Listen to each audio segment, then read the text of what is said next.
Ada sebuah kisah tentang seorang pria muda yang mengalami kecanduan game online hingga harus membohongi kedua orang tuanya bahwa ia sedang berkuliah di kampus ternama. Karena takut kebohongannya terungkap, ia pun memilih untuk mengeksekusi seluruh keluarganya dengan cara yang sangat tragis. Jadi, begini kisahnya. Pada tahun 1980, ada pasangan muslim asal Bangladesh yang bernama Moniruzaman dan Momotas Begum. Pasangan ini memiliki mimpi dan ambisi yang besar untuk kehidupannya. Sehingga setelah menikah, keduanya memilih untuk meninggalkan negara asalnya dan menetap di Toronto, Kanada, sebuah kota besar di bagian utara Amerika. Meski tinggal di negara barat, pasangan itu tetap berpegang teguh dengan ajaran agama dan budaya mereka. Di sana, Monirus mengambil pekerjaan sebagai sopir taksi, sementara Momotas menjadi ibu rumah tangga biasa. Sebagai kepala keluarga, Monirus bekerja dengan sangat keras demi bisa memberikan kehidupan yang layak bagi keluarga kecilnya. Saking giatnya, atasan dan rekan-rekan kerjanya sampai menjuluki Monirus sebagai pegawai teladan. Sementara itu, untuk mendukung cita-cita Monirus, Momotas juga mengerjakan perannya sebagai ibu rumah tangga dengan sangat baik. Momotas pandai mengatur keuangan rumah tangga dan menabungkan sisanya. Singkat cerita, pada tahun 1996, Momotas melahirkan seorang putra yang dinamainya Menhazaman. Lalu 2 tahun kemudian, tepatnya pada tahun 1998, mereka juga dikaruniai seorang putri yang mereka beri nama Melissa Zaman. Setelah memiliki buah hati, Monirus dan Momotas semakin giat lagi dalam bekerja dan menabung, hingga akhirnya mereka dapat membeli 2 rumah di kota Scarborough dan 1 kondominium di kota Danforth.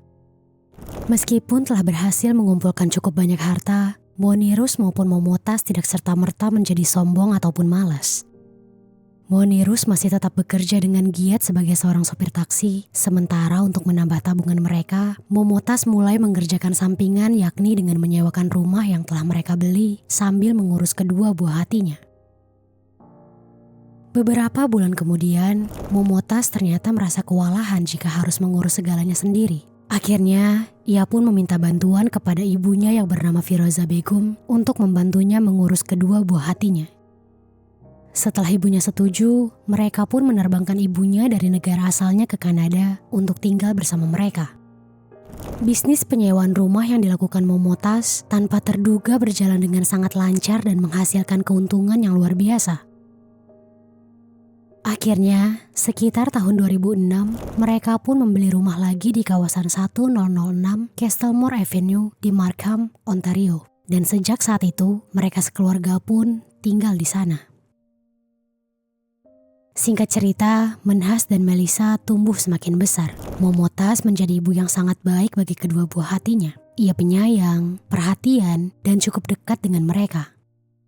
Sementara itu, Monirus yang telah bekerja keras untuk membesarkan dan memberikan kehidupan yang layak bagi kedua buah hatinya, tentu memiliki harapan besar agar kelak mereka berdua dapat tumbuh dengan masa depan yang cemerlang. Harapan itu membuat Monirus menjadi ayah yang sangat ketat terhadap nilai akademis dan arah hidup anak-anaknya. Tujuannya memang baik, yakni demi masa depan putra dan putrinya yang gemilang. Namun, tanpa ia sadari, gaya pengasuhannya justru menciptakan tekanan kepada kedua buah hatinya itu. Dalam menghadapi tekanan dari ayahnya, Menhas dan Melissa memiliki respon yang berbeda. Menhas tumbuh menjadi putra yang cerdas dan penurut. Ia rajin belajar, selalu mendapatkan nilai sempurna di sekolahnya, dan menjadi kebanggaan Monirus dan Momotas. Meski begitu, karena terlalu menurut dan sibuk belajar, Menhas menjadi lebih pendiam dan tidak memiliki teman sama sekali di lingkungannya. Sementara itu, Melissa justru sebaliknya.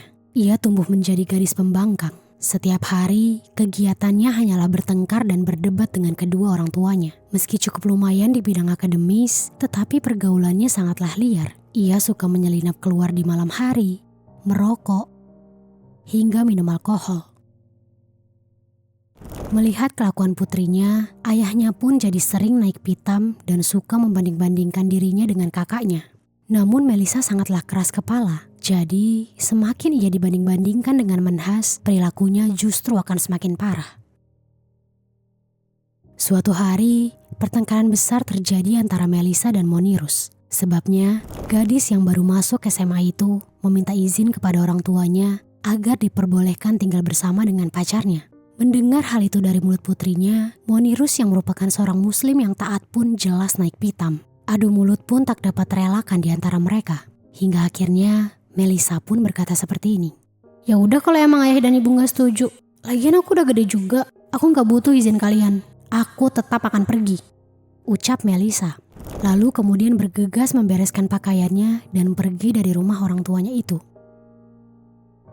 Setelah Melisa pergi dari rumah, tekanan yang dialami Menhas pun kian semakin berat. Setiap hari ayahnya menyampaikan ceramah agar dirinya jangan sampai seperti sang adik. Di tengah berbagai tekanan itu, Menhas akhirnya menemukan sebuah pelarian, yakni game online. Saat itu, Menhas mulai memainkan game online berjenis RPG atau role-playing game di laptop dan komputer yang berada di kamarnya. Di game itu, Menhas menyesuaikan avatarnya seolah-olah itu adalah dirinya. Di sana ia dapat berkomunikasi dan berteman dengan sesama pemain, dan mereka juga mengajak Menhas untuk bergabung dengan komunitas game tersebut di platform bernama Discord. Discord sendiri merupakan salah satu sosial media yang biasa digunakan para gamer untuk berkomunikasi dan berbagi media seperti foto, audio, dan video. Di game itu, Menhas seperti menemukan dunia lain yang ia inginkan dan impikan selama ini. Untuk pertama kalinya, Menhas merasa bahwa dirinya dilihat dan diikutsertakan. Pilihannya tidak lagi disetir oleh kedua orang tuanya, dan tidak ada yang menyuruhnya untuk belajar atau menjadi anak baik di sana. Menhas pun menjadi orang yang benar-benar berbeda ketika berada di game. Tidak ada lagi pria pemalu dan pendiam. Karena di game itu, Menhas bebas berekspresi tanpa batasan norma dan etika yang ditetapkan oleh kedua orang tuanya di kehidupan nyata. Bahkan, meski masih sering pergi ke masjid bersama ayahnya, di game Menhas mengaku kepada teman-temannya bahwa dirinya adalah seorang ateis yang tidak mempercayai bahwa Tuhan itu ada. Bukan hanya teman, lewat game itu, Menhas juga berhasil mendapatkan seorang kekasih yang dipacarinya secara online. Suatu ketika, ayahnya mengetahui bahwa Menhas memiliki kekasih lewat gerak-gerik putranya itu setiap membuka ponsel. Ayahnya pun marah dan lagi-lagi mengingatkan Menhas agar jangan sampai seperti adiknya yang memilih kabur dari rumah demi tinggal bersama pacarnya. Akhirnya, demi menutupi kehidupan online-nya yang lain di dunia game, Menhas pun memutuskan pacar online-nya itu agar tidak lebih dicurigai oleh sang ayah. Ayahnya pun lega ketika melihat putranya masih mendengarkan ucapannya dan kembali normal lagi. Sayangnya, Monirus gagal menyadari bahwa saat itu putranya tidak pernah kembali ke kehidupan normalnya. Ia telah benar-benar jauh dari realita dan telah sangat terobsesi dengan dunia gamenya. Sejak saat itu, Menhas tidak pernah belajar lagi. Ia menghabiskan berjam-jam di kamarnya hanya untuk bermain game. Ketika itu, orang tuanya mengira Menhas sedang sibuk belajar untuk persiapan masuk perguruan tinggi. Padahal, Menhas sedang bermain game di sana. Saat itu di tahun 2015, Menhas memang sudah berada di tahun terakhir sekolahnya. Sehingga memang sudah seharusnya ia mulai menyiapkan diri untuk masuk ke perguruan tinggi yang ingin ditujunya. Lama-kelamaan, bermain game di kamar saja tidak cukup bagi Menhas. Ia pun mulai membolos sekolah dan pergi ke kafe seharian hanya demi bisa lebih lama memainkan gamenya itu. Karena terlalu berkutat di dunia game, Menhas lupa bahwa urusannya dengan orang tuanya belum selesai. Dan ia baru menyadari ketika di suatu hari ayah dan ibunya menanyakan tentang pilihan kampusnya ketika mereka sedang berada di meja makan. Menhas yang panik ketika ditanyai hal itu pun hanya bisa menjawab kira-kira seperti ini. Ada beberapa sih yang jadi incaranku, tapi belum dibuka pendaftarannya. Nanti kalau udah keterima baru aku kabarin lagi ya, biar kejutan, dalihnya. Mendengar alasan Menhas, ayah dan ibunya langsung sumringah. Mereka pun menjawab begini. Wah, bagus itu nak kalau sudah punya planning. Emang putra ayah ini paling hebat. Ayah yakin lah, kamu mah pasti bisa masuk universitas bergengsi. Nilai kamu kan bagus-bagus selama ini, ujar ayahnya.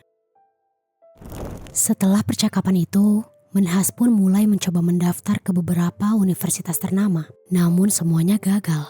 Jelas saja, nilai-nilainya telah menurun drastis semenjak ia kecanduan game online. Menhas juga bukan hanya sekali dua kali membolos demi bisa bermain game seharian. Akhirnya, setelah mencoba mendaftar ke sana kemari, Menhas pun diterima di sebuah kampus bernama Seneca College.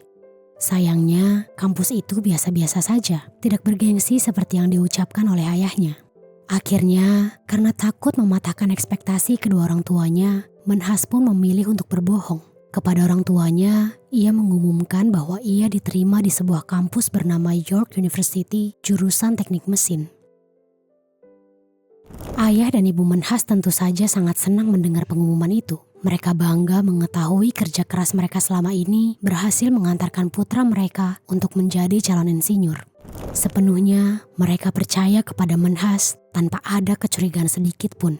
Dengan hati yang berbunga-bunga, Monirus dan Momotas pun mengadakan syukuran untuk merayakan momen itu. Tak lupa, mereka juga memamerkan kepada keluarga dan kerabat di Bangladesh bahwa putra mereka akan menjadi calon insinyur dari York University. Mendengar berita bahwa kakaknya berhasil masuk ke York University, Melissa pun pulang saat syukuran diadakan untuk memberi selamat kepada Menhas. Dengan tulus, Melissa memeluk Menhas dan mengucapkan bahwa ia sangat bangga kepada kakak laki-lakinya itu. Karena sedang dalam suasana hati yang baik, Monirus pun menerima kembali kedatangan Melissa dengan hangat. Di acara itu, Melissa dan Monirus bahkan sempat saling meminta maaf atas kesalahan mereka sebelumnya. Melihat ayahnya melunak kepada adiknya yang telah melakukan banyak kesalahan, diam-diam Menhas membatin. Dalam hatinya ia bertanya-tanya, apakah ayahnya akan memaafkannya juga jika ia mengetahui semua kebohongannya ini. Sementara bagi Melissa, keberhasilan Menhas benar-benar sangat membuatnya bangga dan termotivasi. Ia pun mulai serius belajar di tahun terakhir sekolahnya demi bisa masuk ke kampus yang sama dengan kakaknya. Dan akhirnya segala kerja kerasnya pun terjawab. Di tahun 2016, Melissa berhasil lolos masuk ke York University dengan mengambil jurusan sains. Menhas yang mengetahui bahwa adiknya berhasil masuk ke York University pun panik. Ia takut bahwa kebohongannya akan segera terungkap. Namun, ketika mengetahui bahwa jurusan adiknya berbeda gedung dengan jurusan teknik, ia pun akhirnya lega. Apalagi adiknya itu berkuliah sambil bekerja paruh waktu, sehingga sangat kecil kemungkinan Melissa berkunjung ke gedung teknik hanya untuk mencarinya. Toh mereka berdua pun tak sedekat itu, pikir Menhas saat itu. Akhirnya, Menhas pun tidak begitu peduli dan melanjutkan obsesinya kepada game. Meskipun begitu, diam-diam ia iri kepada Melissa dan takut jika gelar putra kebanggaan yang selama ini melekat pada dirinya akan digeser oleh adiknya itu. 4 tahun berlalu tanpa terasa. Di tahun 2016, usia Menhas sudah menginjak 24 tahun. Tapi ia masih sibuk dengan dunia gamenya. Bahkan, Menhas telah lama dikeluarkan dari kampusnya, yakni Seneca College, karena terlalu sering membolos. Suatu hari saat sedang bersantai di rumah, ayah dan ibunya bertanya kepada Menhas seperti ini. "Kamu sudah semester akhir ya nak? Kapan wisuda kelulusanmu? Skripsimu lancar kan?" Begitu tanya Monirus dan Momotas kepada Menhas. Mendengar itu, Menhas kembali merasa panik dan menyebutkan tanggal asal. Kepada orang tuanya, ia pun berbicara seperti ini. "Lancar kok skripsiku, aku wisuda tanggal 28 Juli nanti." Bohongnya. Setelah mengatakan hal itu, hari demi hari dijalani Menhas dengan perasaan gelisah. Setiap hari, ia memikirkan cara agar kebohongannya tidak diketahui oleh keluarganya. Sejak hari itu juga, ia mulai sering melontarkan candaan ke teman-teman online-nya bahwa mungkin ia akan berhenti bermain game karena akan pergi ke penjara. Teman-temannya menangkap dan meladeni candaan Menhas dengan baik karena di game, Menhas memang dikenal sebagai pemain dengan persona sinis yang seringkali melontarkan candaan gelap kepada mereka. Dari hari ke hari, perilaku Menhas semakin aneh. Ia mengubah nama akun gamenya menjadi Subhuman dan mulai berbicara tentang rencana untuk mengeksekusi diri sendiri. Kepada teman-temannya, ia juga terus mengatakan betapa ia tidak memiliki harapan lagi untuk hidup. Akhirnya, setelah lama berpikir, Menhas pun menemukan cara terbaik untuk bebas dari segala kegelisahannya, yaitu dengan mengeksekusi seluruh keluarganya. Kemudian pada tanggal 27 Juli 2019, tepat sehari sebelum tanggal wisuda palsunya, Menhas pun mulai mempersiapkan aksi eksekusinya.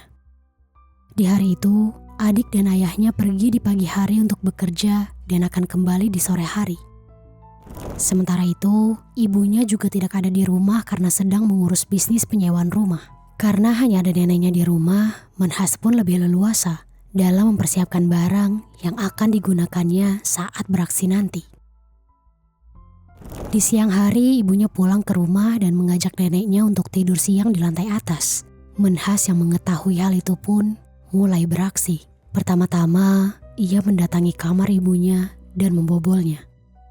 Ketika berhasil masuk, ia segera menghantamkan linggis ke kepala ibunya hingga memotas ambruk seketika. Untuk meyakinkan bahwa ibunya sudah meninggal, ia pun lalu mengeluarkan sebilah pisau dan dengan tega langsung menjaga leher wanita yang telah melahirkannya itu. Selesai dengan ibunya, Menhas tak langsung melanjutkan aksinya. Menhas terlebih dahulu membuka laptop dan mengabarkan ke grup komunitas gamenya di Discord bahwa dirinya baru saja mengeksekusi ibunya. Dan untuk melengkapi pesannya, ia juga turut memotret jasad sang ibu yang telah bersimbah cairan merah. Setelah melakukan itu, Menhas pun kemudian menuju kamar neneknya dan melakukan hal yang sama kepada wanita itu. Ia menghantam kepalanya dengan menggunakan linggis. Dan seperti yang telah ia lakukan sebelumnya, ia juga mengirimkan bukti eksekusinya kepada neneknya ke grup Discord gamenya itu. Awalnya, teman-teman Menhas di dalam grup, terutama yang sudah bertahun-tahun mengenal dirinya, mengira itu hanyalah sebuah prank atau candaan seperti biasa. Namun setelah foto kedua, mereka pun mulai menyadari bahwa Menhas benar-benar serius dengan ucapannya. Ditambah, setelahnya Menhas juga mengirimkan pesan yang berbunyi, "Aku sudah mengeksekusi ibu dan nenekku sejauh ini. Sekarang tinggal menunggu adikku dalam 5 menit dan kemudian ayahku sekitar 1 jam kemudian." Masalahnya, meskipun telah mengetahui bahwa pengeksekusian sebuah keluarga tengah berlangsung, para anggota grup di Discord itu tidak dapat melakukan apapun untuk menghentikan Menhas. Pasalnya, mereka tidak pernah mengetahui identitas asli Menhas, baik itu berupa nama lengkap, usia, maupun tempat tinggalnya, meski telah berkomunikasi selama bertahun-tahun. Sementara itu, beberapa menit kemudian, seperti yang telah diperkirakan Menhas, Melissa pulang dari pekerjaan paruh waktunya. Baru saja menutup pintu, Menhas dari arah yang tidak terduga langsung menyerang kepala adiknya dengan menggunakan linggis hingga gadis itu meninggal dunia seketika. Menhas kemudian kembali membuat laporan ke grup Discord-nya bahwa ia sudah mengeksekusi adiknya. Melihat Menhas tak kunjung berhenti, akhirnya salah satu anggota grup yang bernama John mencoba mengirimkan pesan kepada Menhas secara pribadi dengan harapan ia bisa menghentikan Menhas. Namun, Menhas sama sekali tidak mau mendengarkan John. Ia kemudian membalas pesan John seperti ini.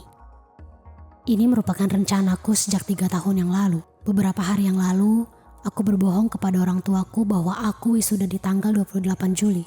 Karena itulah, aku gak bisa menahan ini lebih lama lagi. Aku melakukan ini biar orang tua dan keluargaku gak malu punya putra yang pengecut dan menyedihkan seperti aku." Setelah mengirimkan pesan itu, Menhas juga mengirimkan banyak gambar yang mengerikan sebagai bukti bahwa ia benar-benar telah mengeksekusi keluarganya. Terakhir, Menhas juga melampirkan foto selfie-nya yang sedang menggenggam pisau yang berlumuran cairan merah. Setelah mengirimkan pesan itu kepada John, seperti tak terjadi apa-apa, Menhas memilih untuk bermain game sambil menunggu ayahnya pulang. Beberapa jam kemudian, deru mobil taksi ayahnya terdengar dari kamar Menhas. Lelaki itu pun bersiap-siap dan segera melangkah menuju garasi. Lalu, ketika ayahnya baru saja selesai memarkirkan mobil taksinya, dari arah belakang, Menhas dengan sigap menghantam kepala ayahnya dengan linggis. Seketika ayahnya pun terjatuh dan cairan merah keluar dari kepalanya. Kemudian, Menhas juga menjaga leher ayahnya untuk memastikan bahwa Monirus telah benar-benar meninggal. Setelah itu, ia langsung menyeret jenazah ayahnya ke dalam rumah. Setelah selesai mengeksekusi seluruh keluarganya, Menhas kemudian memposting foto jasad ayahnya dan menulis pesan terakhir kepada teman-temannya di grup Discord. Kira-kira seperti inilah bunyi pesan yang dikirimkan oleh Menhas saat itu. "Aku baru saja mengeksekusi seluruh keluargaku dan mungkin akan segera menghabiskan seumur hidup di penjara. Aku harap kalian selalu mengingat semua masa-masa menyenangkan ketika kita bersama, karena aku akan sangat merindukan kalian." Begitu tulis Menhas. Setelah membaca pesan terakhir dari Menhas, seluruh anggota grup pun berusaha untuk melacak alamat IP Menhas agar bisa mengirimkan polisi ke rumah pria itu. Setelah usaha yang panjang, salah seorang anggota grup Discord yang tidak disebutkan namanya pun akhirnya berhasil melacak lokasi Menhas. Kemudian, ia pun langsung melaporkannya ke polisi terdekat. Awalnya, polisi agak bingung dan tidak percaya kepada laporannya. Apalagi sang pelapor menyebutkan bahwa dirinya hanya kenal Menhas lewat game online. Namun meskipun begitu, mereka tetap mendatangi alamat yang dimaksudkan oleh si pelapor. Setelah sampai di alamat yang dimaksud, ternyata rumah tersebut tampak sepi. Polisi berusaha mengetuk-ngetuk pintu rumah dan melihat-lihat lokasi sekitar. Dan ketika mereka menengok ke atas, ternyata Menhas sedang melihat ke arah mereka dari jendela. Seperti sudah menunggu kedatangan mereka. Selanjutnya, polisi tidak perlu melakukan apa-apa lagi. Karena dengan sukarela, Menhas turun dengan sendirinya dan langsung mengakui segala perbuatannya kepada para petugas polisi yang datang. Sebelum menyerahkan diri, Menhas sempat mengirimkan pesan terakhir ke grup Discord-nya yang berbunyi, "Polisi sudah di sini. Selamat tinggal." Kemudian, ambulans pun segera datang ke rumah Menhas untuk mengamankan jasad Moniruzaman yang berusia 59 tahun, Momotas Begum yang berusia 50 tahun, Firosa Begum yang berusia 70 tahun, serta Melisa Zaman yang berusia 21 tahun. Selang setahun setelah penangkapannya, akhirnya sidang kasus Menhas pun mencapai ujungnya pada bulan November 2020. Dan persis seperti apa yang telah diperkirakan Menhas, pengadilan memberinya hukuman penjara seumur hidup.